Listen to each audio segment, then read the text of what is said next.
नमस्कार बच्चों, आज हम आपके हिंदी व्याकरण का पहला चैप्टर पढ़ने जा रहे हैं जिसका नाम है भाषा, बोली, लिपि और व्याकरण।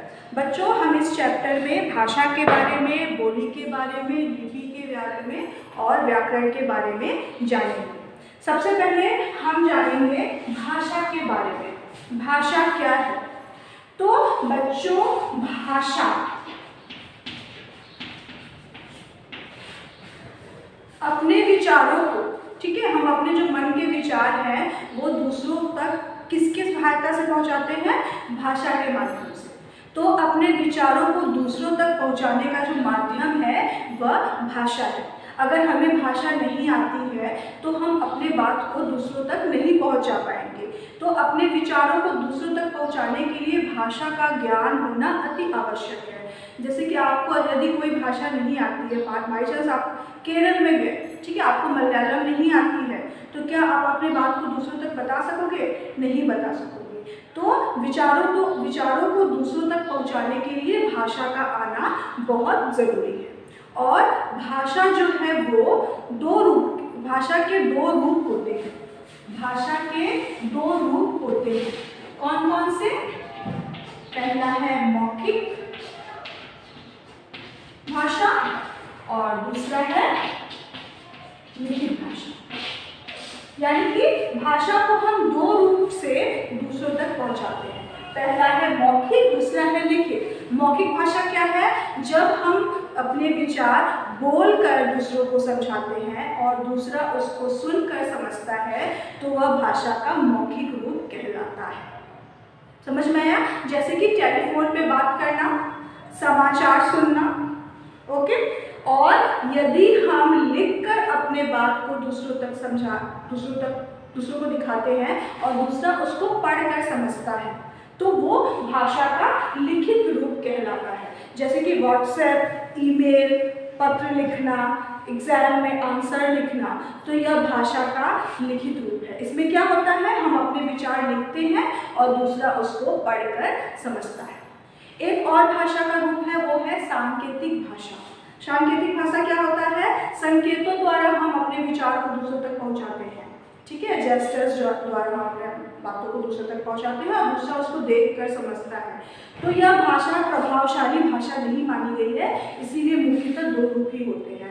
इसका प्रयोग ज़्यादातर ट्रैफिक सिग्नल पे किया जाता है। लाइब्रेरी में आप देखिए, लाइब्रेरी में बोलना घूमना होता है तो वहाँ पे संकेतों द्वारा हम बात को समझते हैं, ठीक है। लेकिन जो मेन ठीक है, फिर आगे हम जानते हैं हमारे जो भारत है वहाँ पे 22 भाषाओं की मान्यता प्राप्त है।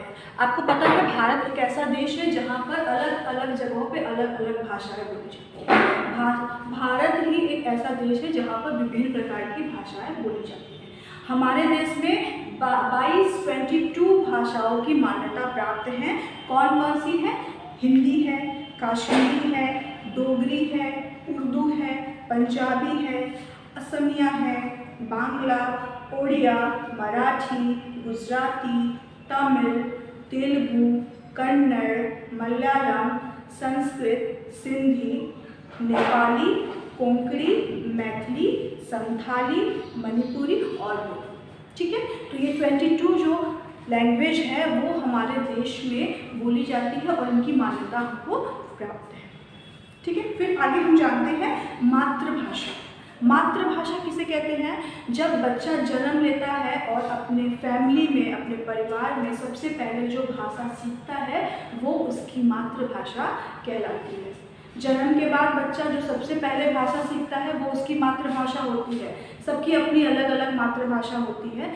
किसी की बंगाली है, किसी की हिंदी है, किसी की तेलुगु है, किसी की असमिया है, ठीक है। तो मातृभाषा सबकी अलग अलग होती है। फिर आता है राजभाषा। राजभाषा कौन सी भाषा कहलाती है?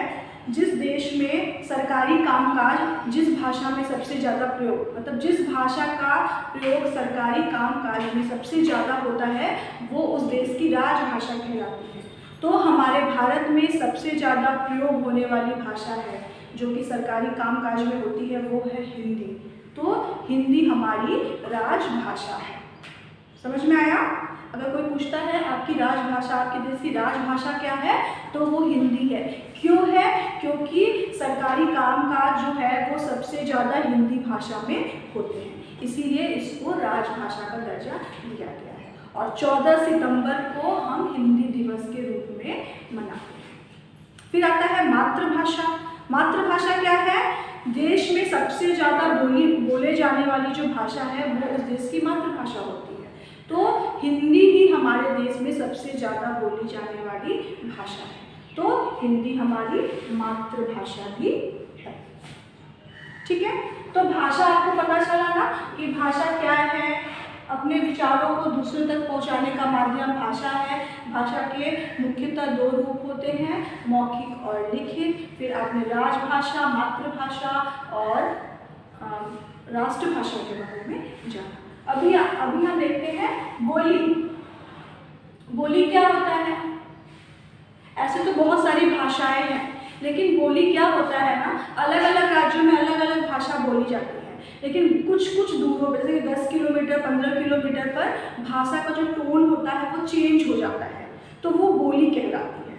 जैसे कि बंगाली है, बहुत तरीके से बोली जाती है, टोन चेंज होता है ना, तो वो उसकी बोली होती है। किसी चीज़ को हम कुछ और बोलते हैं, वो कुछ और बोलते हैं, तो वो बोली होती है। बोली का कोई भी साहित्य नहीं होता है, कोई व्याकरण नहीं होता है और कोई लिपि नहीं होता है, और बोली हर 10, 15, 20 किलोमीटर पर चेंज होती रहती है। ठीक है, तो ये बोली कहलाती है। फिर है लिपि। तो हर भाषा की अपनी एक लिपि होती है। भाषा के लिखने के तरीके, ढंग को हम लिपि कहते हैं। हर भाषा का अलग लिखने का तरीका होता है, ढंग होता है, कुछ चिन्ह बनाए गए हुए हैं, वो लिपि कहलाती है। जैसे कि हिंदी लिखने के लिए ये चिन्ह का प्रयोग अ है, क है, ऐसे तो लिखते हो ना हिंदी, इसी सब से प्रयोग करते हो, तो ये चिन्ह बनाए गए हैं। इंग्लिश के लिए बनाए गए हैं। ठीक है, तो ये चिन्ह जो है वही कहलाती है लिपि। समझ में आया? तो हिंदी की जो लिपि है वो है देवनागरी। हिंदी किस लिपि में लिखी जाती है? देवनागरी लिपि में। और इंग्लिश जो है वो रोमन लिपि में लिखी जाती है। तो हर भाषा की अपनी अलग अलग लिपि होती है। बंगाली की बांग्ला है, इंग्लिश की रोमन है, उर्दू की फारसी है, हिंदी की देवनागरी है, पंजाबी की गुरुमुखी लिपि होती है। तो लिपि समझ में आया आपको? भाषा के लिखने के ढंग या तरीके को हम लिपि कहते हैं। और हिंदी भाषा की लिपि है देवनागरी। कोई आपसे पूछेगा हिंदी भाषा की लिपि क्या है, तो आप क्या बोलोगे? देवनागरी। हिंदी भाषा देवनागरी लिपि में लिखी जाती है। इंग्लिश की रोमन है, असमिया की भी देवनागरी है, संस्कृत की भी देवनागरी है, पंजाबी की गुरुमुखी है, ठीक है, उर्दू की फारसी लिपि है। आगे हम देखते हैं व्याकरण। सबसे मेन है व्याकरण। अगर हम किसी भाषा को शुद्ध रूप से लिखना, बोलना समझते हैं तो वो किसके द्वारा होता है? व्याकरण के द्वारा। अगर व्याकरण नहीं होगा तो हम किसी भी भाषा को शुद्ध रूप से ना लिख पाएंगे ना बोल पाएंगे। ठीक है, तो किसी भी भाषा को शुद्ध रूप से लिखने बोलने के लिए हमें व्याकरण का ज्ञान होना अति आवश्यक होता है। भाषा को जानने से पहले सबसे पहले हमें उसका व्याकरण समझना होता है, तभी जाकर हम भाषा को शुद्ध रूप से लिखते हैं, बोलते हैं और समझते हैं। तो आपने समझा भाषा, बोली, लिपि और व्याकरण के बारे में। ठीक है, तो इस वीडियो में सिर्फ इतना ही। आगे हम नेक्स्ट वीडियो में और चीज़ समझेंगे। ठीक है, 5 मिनट आगे नहीं है।